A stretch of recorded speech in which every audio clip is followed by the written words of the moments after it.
तो मैंने सबसे सुना है कि वो बोलता है बच्चा कि उसको आता सब है, लेकिन जैसे ही बैठता है क्वेश्चन पेपर हाथ में आता है एंड ही प्लान, वो खत्म, चारों कार्य चित्त हो जाते हैं उसके, वो सब कुछ भूल जाता है। हेलो एवरीवन, तो आज हमारे साथ हैं निखिल गर्ग, क्लास 10 के टॉपर। आपका काफी क्वेरीज आती रही है कि 10th क्लास में कैसे पढ़ना कैसे नहीं पढ़ना, तो क्यों ना आज टॉपर के हाथ जुबान से सुन लीजिए आप लोग। तो आज सारी चीजें हम देखेंगे कि क्या तरीके होनी चाहिए, क्या प्लानिंग होनी चाहिए, क्या स्ट्रेटेजी होनी चाहिए, क्या टिप्स, जो भी टिप्स है 10th क्लास में कैसे पढ़ना है कैसे नहीं, स्टैंडर्ड बेसिक, तो सारी चीजें हम इस वीडियो में डिटेल में देखने वाले हैं। तो वीडियो को एंड तक जरूर देखें और चैनल पर नया है तो सब्सक्राइब करना ना भूलें। जी निखिल, तो आपने 10th क्लास में मैथ्स और साइंस में कितना स्कोर किया था? मैंने मैथ्स के अंदर 100% स्कोर करा था और साइंस में 98% स्कोर है। मैथ्स में 100, साइंस में 98, very good. But overall percent कितना रहा? मेरा ओवरऑल परसेंट 96 था। तो 10th का ओवरऑल एक्सपीरियंस कैसा है, क्योंकि बच्चे काफी डरते हैं। 10th मेरे लिए तो मतलब इजी रहा है। 10th इतना कोई डिफिकल्ट नहीं था, बस कंसिस्टेंसी होनी चाहिए। आप अगर पूरे साल पढ़ोगे तो आपको एंड में जाके प्रेशर नहीं लेना पड़ेगा किसी चीज का, और हर चीज बहुत स्मूथली कंप्लीट हो जाती है। ऐसा नहीं है कि आप प्रेशर लोगे कि एंड में कैसे होगा क्या होगा, सब हो जाएगा, कोई टेंशन मत लो उसकी। मतलब consistency is the key of success. हाँ। मतलब रोज पढ़िए, थोड़ा थोड़ा पढ़िए, ऐसा नहीं कि हम एंड में दिसंबर कंप्लीट हो गया अब पढ़ेंगे, ऐसा नहीं होता है। ठीक है, धीरे धीरे चलेंगे तो कहीं ना कहीं तो पहुंच ही जाएंगे ना। तो निखिल का कहना यही है। तो निखिल, आमतौर पे क्योंकि बच्चों के लिए पहला एक्सपीरियंस होता है जिसमें बच्चा नेशनल लेवल की बोर्ड एग्जाम देता है, क्योंकि पहले 5th और 8th में हुआ करता था, फिर डिमोलिश कर दिया गया उसको। ठीक है, वो जो भी है एजुकेशन सिस्टम हमारा फर्दर आता रहेगा जाता रहेगा, लेकिन 10th का जो प्रेशर होता है वो बहुत बहुत यूनिक होता है, बहुत पैनिक होता है ना। मैं यूनिक कह सकता हूँ क्योंकि वो प्रेशर हम फील नहीं करते, क्योंकि बच्चे को एक छोटा होता है फर्स्ट क्लास से 8th में जाता है, 10th है 2 साल बाद 10th है 1 साल बाद 10th है, ऐसे करके पेरेंट्स बार बार पुक करते रहते, फ्रेंड्स पुक करते, रिलेटिव्स पुक करते कि 10th है 10th है 10th है। तो वो प्रेशर कैसे बैलेंस किया? सबसे पहली बात तो 10th कोई स्पेशल क्लास नहीं है। एग्जैक्टली। 10th के अंदर भी आपको वही सब आना है जो आपने अभी तक बचपन से पढ़ा है, उसके पेपर भी वही आने हैं। कोई नया पेपर आपका आ नहीं जाएगा, पर डिफरेंस इतना होगा आपके स्कूल में नहीं बना होगा पेपर, लेकिन आना आपकी बुक से ही है, आना वही सब है जो आपने पढ़ा है। बस आपको प्रिपरेशन अपनी थोड़ी सी बेटर करनी पड़ती है, क्वालिटी बढ़ानी पड़ती है अपने आंसर्स की, और अपनी प्रिपरेशन की क्वालिटी बढ़ानी पड़ती है। अपने स्टडी आवर्स जो आप पढ़ते हो उसमें कंसंट्रेशन की क्वालिटी बढ़ानी पड़ती है। अच्छा, जैसा कि अभी आपने कहा कि आंसर्स की क्वालिटी बढ़ानी पड़ती है, तो ये चीज मैं आपको क्लियर कर दूं, क्वालिटी, ठीक है, मतलब आपका आंसर क्वालिटेटिव होना चाहिए, क्वांटिटेटिव नहीं होना चाहिए। क्योंकि सीबीएसई में चाहिए, मुझे बताओ, जब आप आंसर्स लिख के आए थे बोर्ड एग्जाम्स में, तो आपने सीधे स्ट्रेट फॉरवर्ड लिखा कि घुमाया था ज्यादा? नहीं, अगर आप आंसर घुमाओगे तो टीचर वहां पे किसी के पास इतना टाइम नहीं होता, टीचर भी घुमा देगा ना, ऐसे वही। किसी को दे देगा वहां पे किसी के पास इतना टाइम नहीं होता कि आपके ऐसे घुमावदार आंसर को वो पढ़े। आप टू द पॉइंट आंसर लिखो, आपको फुल मार्क्स मिलेंगे। मतलब कुल मिला के जितना पूछा है उतना लिखना। मैंने अगर 2 रोटी मांगी तो मुझे 2 ही चाहिए। आप 3 लाख मुझे इंप्रेस मत करिए, मुझे 2 की ही भूख है। तो जितनी डिमांड उस क्वेश्चन की उतना ही करिए। अच्छा, आज के ज़माने में देखते हैं जैसे सोशल मीडिया काफ़ी डिस्ट्रक्शन है ना, तो अपन उस डिस्ट्रक्शन से कैसे दूर है, क्योंकि इस एज में पीयर प्रेशर बहुत ज़्यादा होता है ना, तो उन सब चीज़ों से, क्योंकि फ्रेंड्स पार्टी घूमना फिरना हज़ार चीज़ें होती हैं, तो उन सब चीज़ों को कैसे मैनेज किया? देखो, उन सब चीजों के लिए सेल्फ कंट्रोल होना बहुत इंपॉर्टेंट है। आपके पास 2 ऑप्शंस हैं, या तो आप अभी मजे कर लो या फिर बाद में मजे कर लेना। अगर आपने अभी मजे करना चूज करा तो फिर आपको बाद में स्ट्रगल करना पड़ेगा, तो वो आपकी चॉइस होती है कि आपको अभी मजे करने हैं या बाद में मजे करने हैं। तो अगर ये जब सोशल मीडिया वगैरह आप अभी से चलाने लग जाओगे तो क्या होगा, वो सिर्फ एक डिस्ट्रैक्शन का काम करेंगे, और जितने ज्यादा डिस्ट्रैक्शन आप अपने दिमाग में रखोगे ना, उतना ज्यादा आप पढ़ाई नहीं कर पाओगे, उतना ज्यादा आपका फोकस शिफ्ट होगा, स्प्लिट हो जाएगा, इधर उधर बढ़ जाएगा। और जितना ज्यादा आपका फोकस बढ़ेगा ना, उतना ज्यादा आप कम कंसंट्रेट कर पाओगे, और जितना कम कंसंट्रेट आप करोगे उतना ज्यादा आपको पढ़ाई अफेक्ट करेगी। और कोई भी चीज अपन ऐसी मत करो जिससे अपनी पढ़ाई अफेक्ट हो, क्योंकि अगर पढ़ाई अफेक्ट होगी तो इन द एंड आपकी प्रॉब्लम होगी, किसी और को प्रॉब्लम नहीं होगी। लेकिन आजकल के बच्चे इस चीज़ को समझते नहीं, क्योंकि मैंने जो नोटिस किया है, सोशल मीडिया में एक नोटिफिकेशन आएगा, बच्चा क्लिक करेगा, एक वीडियो के चक्कर में वो है 60 सेकंड की, मतलब 1 मिनट की, लेकिन कब वो 20-25 वीडियो देखेगा, कब अपने 20-25 मिनट, और कब 25 मिनट 1 घंटे में कन्वर्ट होगा उसको पता भी नहीं चलता। तो इन सब चीजों से हम कैसे ओवरकम कर सकते हैं? अपन सोशल मीडिया अकाउंट था अपना? नहीं, मेरा 10th तक कोई सोशल मीडिया अकाउंट नहीं था, लेकिन सबसे बड़ी बात है कि अगर आप पढ़ने जा रहे हो तो फोन रखो ही मत, वो अब पॉसिबल नहीं है। लेकिन उस टाइम पे या तो आपका फोन डू नॉट डिस्टर्ब पे डाल दो, बेड टाइम मोड में डाल दो, अगर किसी के कॉल्स आने वाले हैं, जैसे मम्मी पापा कॉल कर रहे हैं, मम्मी पापा पास में नहीं रहते तो, वरना बेस्ट है फोन स्विच ऑफ करके मम्मी को दे दो, मम्मी को बोलो मम्मी देना मत जब तक मेरी पढ़ाई नहीं हो। ये तो दिक्कत हो जाएगी। क्यों? ये तो दे नहीं सकते फोन, उसके लिए तो कंट्रोल चाहिए। यहाँ तो एक हल्का सा पढ़ने बैठे 5 मिनट, ने फोन आ गया ना, खोलना शुरू करके फिर खोल के बैठे थे बुक, खोल लिया फोन, ने जो बंद करना था वो खुल गया, जो खोलना था वो बंद हो गया, है ना। मैं तो एडवाइस दूंगा, फोन में सारे सोशल मीडिया डिलीट करो, कोई गेम में खेलते हो वो भी डिलीट करो, कोई फायदा नहीं गेम खेल के, टाइम वेस्ट होता है, टाइम वेस्ट होता है, सिर्फ पता नहीं पड़ता ऐसे ही। वो गेम खेल के कोई फायदा नहीं है। मेरे फोन में कोई गेम नहीं, अभी भी कोई गेम नहीं। टाइम इन्वेस्ट करिए, और ये जो अगर आप पढ़ रहे हैं ना, ये इन्वेस्टमेंट है। और सबसे बड़ी चीज़ देखो, तुमने बहुत पढ़ लिया, बहुत मेहनत करी ना, अब अपना मोरल डाउन मत करो, डीमोटिवेट मत हो, बी कॉन्फिडेंट यार, 10-15 दिन बाकी, जब वीडियो रिलीज होगी तो आई होप इतने 10 दिन बाकी होंगे आपके एग्जाम में, है ना? तो आपको ये नहीं सोचना है वो 10 दिन बाकी क्या होगा क्या नहीं होगा कैसे होगा। अच्छा, एग्जाम से 10 दिन का प्रेशर कैसा होता है? एग्जाम के 10 दिन का प्रेशर लेना, उसके अंदर मतलब बहुत समझ ही नहीं आता कि पढ़े, मजा भी आ रहा होता है, एक एक्साइटमेंट भी होती है कि पहली बार बोर्ड एग्जाम्स देना है, दूसरे सेंटर जाएंगे, दूसरा स्कूल विजिट करेंगे, कैसा होगा क्या डर भी होगा। होता है। डर भी होता है, एक अजीब सा डर लगता है अंदर से, पता है आता है, लेकिन फिर भी ऐसा लगता है कुछ नहीं आता है। वहां पे अगर कुछ ऐसा आ गया जो नहीं आता तो क्या करेंगे, उसको बाद में देखना है, पहले जो आता है ना वो सॉल्व करो। उससे क्या होता है ना, एक कॉन्फिडेंस आता है धीरे धीरे। अगर आपके दिमाग में वो कॉन्फिडेंस जनरेट होता है ना, तो आपके दिमाग को लगता है कि हो जाएगा, पेपर इजी आया है। अगर आपने सबसे पहले वो क्वेश्चन कर लिया जो नहीं आता है, तो आपको लगेगा आप पूरा पेपर गया, जो आता होगा ना वो भी नहीं लिख पाओगे। सबसे पहले तो जो चीजें आ रही हैं आपको उसको करें, ऐसा नहीं कि सीक्वेंस फॉलो करें। भले मुझे चलो 5 क्वेश्चन नहीं आए, छठा आता मैं पहले उसको छठा क्यों करूंगा, और ऐसा करूंगा कि वो जब सामने वाला पढ़ेगा ना खुश हो जाए। तो ये चीज है, जो भी करो उसमें अपना बेस्ट करो। जितने आंसर्स लिख के आ रहे हो उसमें क्वालिटी होनी चाहिए, आपके answer up to the point होने चाहिए, अप टू डेट होने चाहिए, क्योंकि जितने अप टू पॉइंट होंगे उतने आपको मार्क्स ज्यादा मिलेंगे। तो कहने का मतलब ये है कि आप जो भी चीजें कर रहे हो उसको प्रॉपर वे में करें, प्रेशर लेने का कोई मतलब नहीं है। क्योंकि अगर आप प्रेशर लेंगे तो उसमें ऑब्वियसली बात है वहां पे आपको मार्क्स देने पड़ेंगे टीचर्स को वापस से, तो प्रेशर का तो ऑप्शन है ही नहीं, और ना उसको आपको रखना है। जितना कोशिश करिए, हाँ कॉमिक वगैरह पढ़ सकते हैं आप, इसको रिड्यूस करने के लिए खेल सकते हैं, दूसरा घूम सकते हैं। अब घूमने का मतलब दिल में मत लेना इसको, पता बड़ा लेके निकल गए 3 घंटे, बोला अरे वीडियो में बोला था मास्टर साहब ने घूमने जाना, घूमने निकल गए, ये नहीं कह रहा हूँ। घूमने का मतलब ये है कि थोड़ा बहुत चिल मारो, क्योंकि चिल बहुत जरूरी है। 1 घंटा स्पोर्ट्स खेलो, सबसे सही सबसे रहता है, बेस्ट। कंसंट्रेशन इंक्रीज होता है उससे आपका, और आपको पढ़ने में बहुत ज्यादा हेल्प मिलती है अगर आप 1 घंटा डेली स्पोर्ट्स करते हो तो। उसके बाद दूसरी बात जो मैं बोलना चाहता हूँ कि जब सीबीएसई में आप क्वेश्चन अटेम्प्ट करो, तो पहले तो वो कर लो जो आपको आता है, जिसके बारे में आपको पता है क्या लिखना है, और फिर जब एंड में वो वाले क्वेश्चन आते हैं जिसके बारे में बिल्कुल ही आइडिया नहीं क्या करना है, उन क्वेश्चंस में है ना, उसके अंदर आप घूमो आराम से टीचर को भी घुमाओ, तुम भी घूमो, सब कुछ चारों तरफ का लिख के आ जाओ। मेन पॉइंट आखिरी में है ना, जो क्वेश्चन में लिखा होता है बस उसमें बिकॉज ऑफ दिस ऐसा ऐसा होता है, ये लिख के आ जाओगे ना, तो भी ऐसे 4 नंबर के क्वेश्चन 2 नंबर आपको आराम से मिल जाएंगे। छोड़ के कोई क्वेश्चन नहीं आना है वहां पर, क्योंकि नेगेटिव मार्किंग है नहीं आपकी वहां पर। तो आप अटेम्प्ट सारे क्वेश्चन करो, मार्क्स मिले नहीं मिले वो सेकेंडरी चीज है। Something is better than nothing. खाली छोड़ने से कुछ तो लिखा है, अब उसका मतलब कुछ भी मत लिखिए, बोलता बच्चा कि उसको आता सब। अच्छा एक चीज, जैसे ही बच्चा एग्जाम में क्वेश्चन पेपर हाथ में आता है एंड ही प्लान, वो खत्म, चारों कार्य चिट हो जाते हैं उसके, वो सब कुछ भूल जाते हैं। मेरे साथ भी ऐसा हुआ था। हाँ, मेरे साथ तो हर पेपर के पहले होता था, मैं पेपर सामने आता था, पेपर हाथ में आया खत्म, कुछ नहीं आता। लेकिन उस टाइम पे ना पैनिक करने से अच्छा है पेपर को साइड में रखो, 2 मिनट दिमाग को शांत करो, फोकस करो, रिकॉल करने की ट्राई करो जो जो अपन ने पढ़ा था सब कुछ। वो एनसीईआरटी अगर आपने अच्छे से पढ़ी होगी ना, तो वो बुक की ऐसे इमेज आ जाएगी दिमाग में कि हाँ ऐसा ऐसा हुआ था, ये लिखा हुआ था। उसके बाद है ना, अगर ज्यादा ही हो रहा है ना, 5 मिनट सो जाओ, इन्विजिलेटर को बोल देना मैं 5 मिनट से उठा देना। मैंने तो करा था। नहीं, इट्स ह्यूमन बिहेवियर, ये बात बिल्कुल सही है कि प्रेशर होता है, हमारे साथ में भी एग्जाम देता तो होता है, लेकिन हाँ वो प्रेशर सिर्फ 5 मिनट का होता है और 2 मिनट का होता है। अब उस 5 मिनट को 50 मिनट कर रहे हैं, बैठ कर रो रहे हैं, ऐसा नहीं होगा। क्योंकि होगा क्या, मैं बताता हूँ आपको, ये चीज बहुत अच्छी चीज बोली निखिल ने बोला कि जब आप लिखना शुरू करेंगे तो इट इज लाइक आपके सामने बुक रखी है, अगर आपने प्रैक्टिस की ना तो आपके सामने आपको लगेगा ऐसा कि सामने बुक से लिख रहा हूँ, बुक मत लेके चलना, है ना, केस बन जाए। बुक रखी इन द सेंस वो जो मेहनत नहीं कर ली ना, वो स्कैन हो गई पूरी बुक।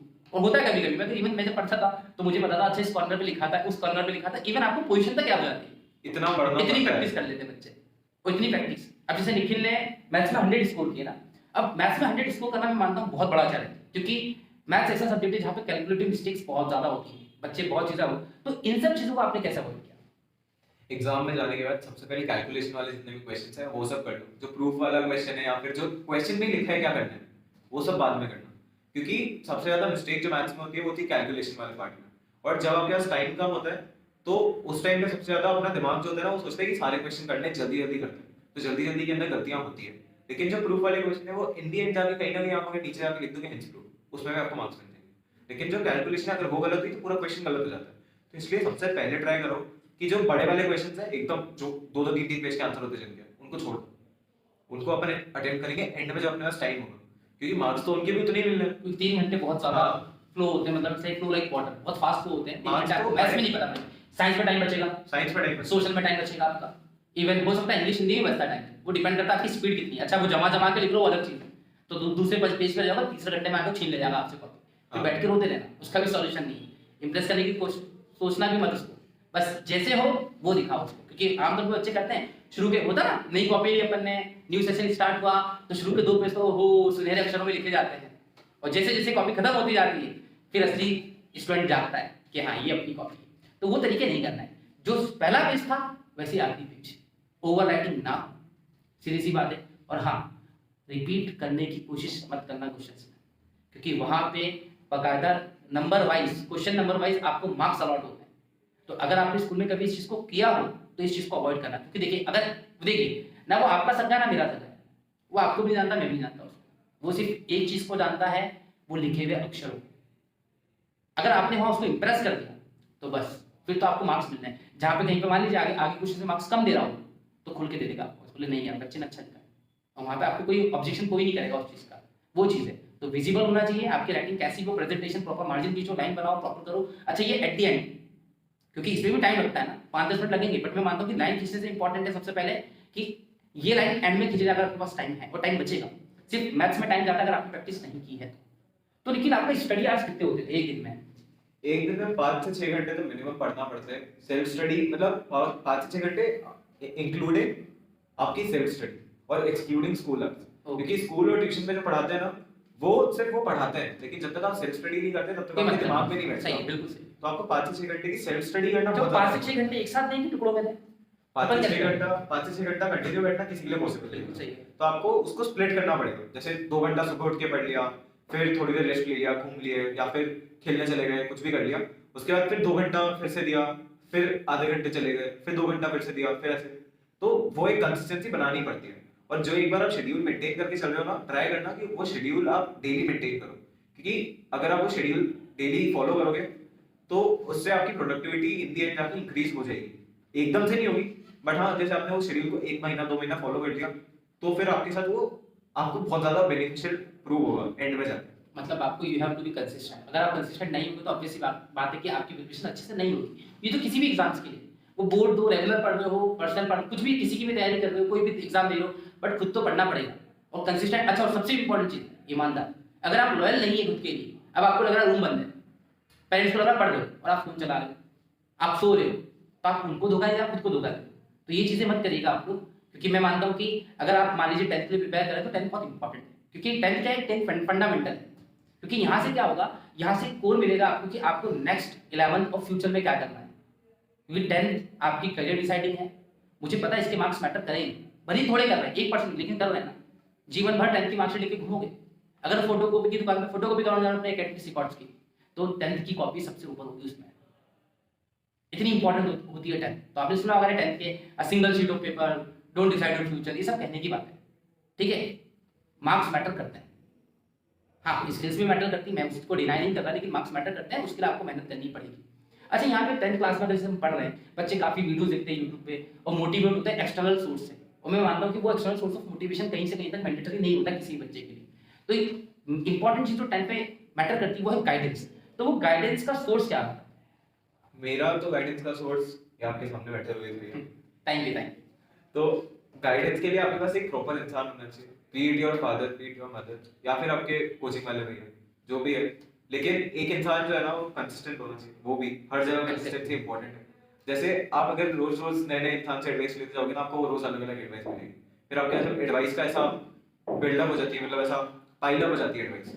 अब फिर वो इतनी सारी एडवाइस है ना, तो आपको समझ नहीं आता ये वाली एडवाइस मानो या वो वाली एडवाइस मानो। इसलिए सिर्फ एक जने से एडवाइस लो जिसके ऊपर आपको 100% ट्रस्ट हो कि हाँ ये मेरे को कभी गलत एडवाइस नहीं देगा, उससे जाके एडवाइस लो हर चीज की, ताकि आपको है ना सिर्फ एक पे एक की एडवाइस मिलती है और उन एडवाइस को फॉलो करो। एडवाइस लेके फायदा नहीं है ना, कि अगर आपने एडवाइस ले ली फॉलो भी करनी पड़ेगी। अगर फॉलो ही नहीं कर रहे हो तो क्या फायदा एडवाइस, तो किसी से भी ले लो, एडवाइजर बन जाओ, एडवाइस लेते रहो, एडवाइस देते रहो दुनिया को, फॉलो मत करो। अच्छा तो 10th क्लास में और दूसरी बोर्ड एग्जाम्स में भी होता है ऐसा, तो पीवाईक्यू की इंपॉर्टेंस क्या है? पीवाईक्यू जो है वो सबसे ज्यादा इंपॉर्टेंट होता है, क्योंकि अच्छा पीवाईक्यू करने कब चाहिए? एकदम जो चैप्टर वगैरह हो जाए, एनसीईआरटी 3-4 बार हो जाए उसके बाद एनसीईआरटी ध्यान सुनिए, एनसीईआरटी 3 से 4 बार हो जाए तब पीवाईक्यू में एंटर होना। ज्यादा भीम नहीं बनना कि लड्डू खा के सीधा पीवाईक्यू चले गए, छोटा भीम हो गए, नहीं ऐसा नहीं होता। तो पहले आप क्या करें, एनसीईआरटी कंप्लीट करिए, फिर पीवाईक्यू सॉल्व करिए। और पीवाईक्यू को किस तरीके से करना है अपन को? पीवाईक्यू करने से पहले जैसे डिस्क्रिप्टिव प्लस पीवाईक्यू वाली बुक्स आती है, तो पहले वो वाली बुक्स ले लो, डिस्क्रिप्शन पढ़ा आपने दो। कौन सी बुक्स प्रेफर की थी? मैंने तो मेजरली ओसवाल सॉल्व करी थी, लेकिन साइड बाय साइड आर्यन की जो क्वेश्चन बैंक आई थी वो साइड बाय साइड थी, ठीक है? हां है ना? वो आप वाली ये भी फॉलो करिए एनसीईआरटी के पहले, जैसे इन्होंने ओसवाल फॉलो की, क्योंकि ओसवाल में बहुत अच्छे से पैटर्न में दे रखा है उसने, इवन पीवाईक्यू भी आती है उसकी, है ना? अब ऐसा नहीं कि ओसवाल स्पॉन्सर कर रहा है वीडियो को, ठीक है? हम बता रहे हैं कि जो टिप्स इंपॉर्टेंट है वो बता रहे हैं, क्योंकि ओसवाल की लैंग्वेज भी काफी अच्छी है। लैंग्वेज अच्छी है उसकी, क्योंकि बोर्ड एग्जाम में जो है ना वो सेम आते हैं, मतलब बहुत ज्यादा मिलता जुलता क्वेश्चंस आते हैं बोर्ड एग्जाम में ओसवाल के। कोर्सवर्क में जो लैंग्वेज है ना बस उतनी टफनेस होती है बोर्ड एग्जाम्स की और उससे भी इजी होती है, तो उससे आपको एक आइडिया मिल जाता है कि किस टाइप का पेपर आप फेस करने वाले हो आगे वहां पे जाके। तो जितना ज्यादा आप उस चीज का आइडिया लेके जाओगे ना पहले से, उतना ज्यादा आपको वहां पे प्रेशर कम लगेगा, आपको लगेगा ये सब तो रोज का काम है, तो आपको रेगुलर चीजें ही लगेगी वहां पे जाके। वरना अगर आप कुछ नहीं कर रहे हो, कोई पीवाईक्यू आपने करा नहीं, तो आपको वहां पे जाके लगेगा यार ये सब तो कुछ पढ़ा ही नहीं है, जो पढ़ा था उसमें से आया ही नहीं कुछ भी। तो पीवाईक्यू करना बहुत ज्यादा इंपॉर्टेंट है। आपने पीवाईक्यू चैप्टर वाइज किए थे कि कैसे? मैंने चैप्टर वाइज पीवाईक्यूज करे थे, क्योंकि चैप्टर वाइज पीवाईक्यूज में क्या होता है, आप एक चैप्टर पढ़ते हो उसकी आपको सारी इन्फॉर्मेशन मिल गई, लेकिन पीवाईक्यू में कुछ कुछ पॉइंट्स ऐसे निकलते हैं जो चैप्टर में आपको गिवन नहीं होते, लेकिन वो बहुत ज्यादा इंपॉर्टेंट पॉइंट्स होते हैं। तो उन पॉइंट्स को हमेशा मार्क करके रखना है, कॉपी बना लेना अलग से या फिर उधर ही हाईलाइट कर लेना। फिर जब आप एक बार रिवीजन करो ना तो हाईलाइटेड पॉइंट्स एक बार पढ़ना, क्योंकि वो पॉइंट जो है वो आपको आंसर लिखने में, आंसर की क्वालिटी बढ़ाने में बहुत ज्यादा हेल्प करता है। ओके, मतलब आप अपने नोट्स में इस तरीके से बनाइए कि जो इंपॉर्टेंट टॉपिक्स है उसको साइड बाय साइड लिखते जाइए, क्योंकि वो देखिए वो ऐड करना है आपको आंसर में, समझ रहा? वो उसी की हेल्प से सेंटेंस बनाना है। लाइक जैसे मैं क्या करता हूँ, जैसे कि अभी होगा ऑब्वियस बात, जैसे आप बढ़ेंगे आपका मटेरियल बढ़ता जाएगा, स्टडी स्टफ बढ़ते जाएंगे। अब आप सोचोगे आप पूरा पढ़ लोगे तो ऐसा पॉसिबल नहीं है, तो आप क्या करेंगे, आप जो मेन हेडिंग्स हैं वो पढ़ लेंगे। एक हेडिंग से आप ओवरव्यू आपको मिल जाएगा, अच्छा कहना क्या चाहता है ये। तो टीचर भी वही चाह रहा है, उसको सिर्फ इंपॉर्टेंट चीजें ही चाहिए। आप ज्यादा घुमाए ना, आप फोकस रहें, पीवाईक्यू सॉल्व करें। अगर आपने प्रिपरेशन कर ली है अच्छे से तो, और फिर उसके बाद पीवाईक्यू पे ही लगे ना। ऐसा मत सोचो यार ओसवाल हो गई, एनसीईआरटी पे, अब क्या करें।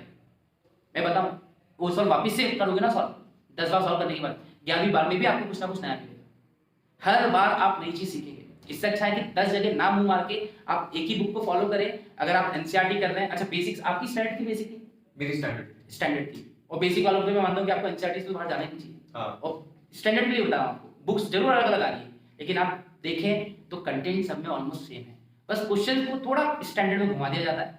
और अगर आपको ये कंफ्यूजन हो तो अभी साल का ट्रेंड नहीं पता, लेकिन सीबीएसई आपको हमेशा हिंदी इंग्लिश दोनों में क्वेश्चन देती है, तो वो आपको बहुत हेल्प करता है। धीरे से देख लोगे तो वहाँ पता नहीं पड़ रहा टीचर को आपने हिंदी से पढ़ा कि इंग्लिश से पढ़ा है। हाँ। तो ये चीज़ आपको काफ़ी हेल्प करेगी। तो लेकिन अच्छा लगा, काफ़ी चीज़ें आपने बच्चों को हेल्प होगी इस चीज़ से। तो आप भी देखिएगा, इस चीज़ को प्रॉपर्ली समझिएगा कि कैसे करना है। जो प्रेशर निकले, जैसा बताया कि प्रेशर नहीं लेना है, पढ़ाई को एज अ फन करना है, मस्त एंजॉय करके पढ़ो यार, जैसा भी कर रहे हैं हमको, क्योंकि वहीं से रिजल्ट आएगा। अगर आप पैनिक होकर पढ़ोगे, प्रेशर लेके पढ़ोगे, तो वो प्रेशर आपको तो खाएगा ही खाएगा, आपके मार्क्स को जरूर खाएगा। तो प्रेशर नहीं लेना है, खुल के पढ़ना है, ईमानदारी से पढ़ना है, और सेल्फ कंट्रोल भी साथ रखें और फोकस रहें। क्योंकि अगर आप डेविएट हो रहे हैं, आप डाइवर्ट हो रहे हैं फालतू चीजों से, अननेसेसरी चीजों से, तो मेरे हिसाब से वो चीजें दिक्कत देगी। तो thank you so much, wish you all the very best. वैसे फ्यूचर में करना क्या चाहते हैं? मैं अभी जेईई प्रिपेयर कर रहा हूं। Very good, wish you all the best. तो अटेम्प्ट तो नेक्स्ट ईयर आएगा ना? हां, नेक्स्ट ईयर। चलिए ठीक है, wish you all the very best. Thank you. Video अच्छी लगे तो शेयर जरूर करें, और हाँ, चैनल पे सब्सक्राइब करना ना भूलें। Thank you. जैसे इंटरव्यू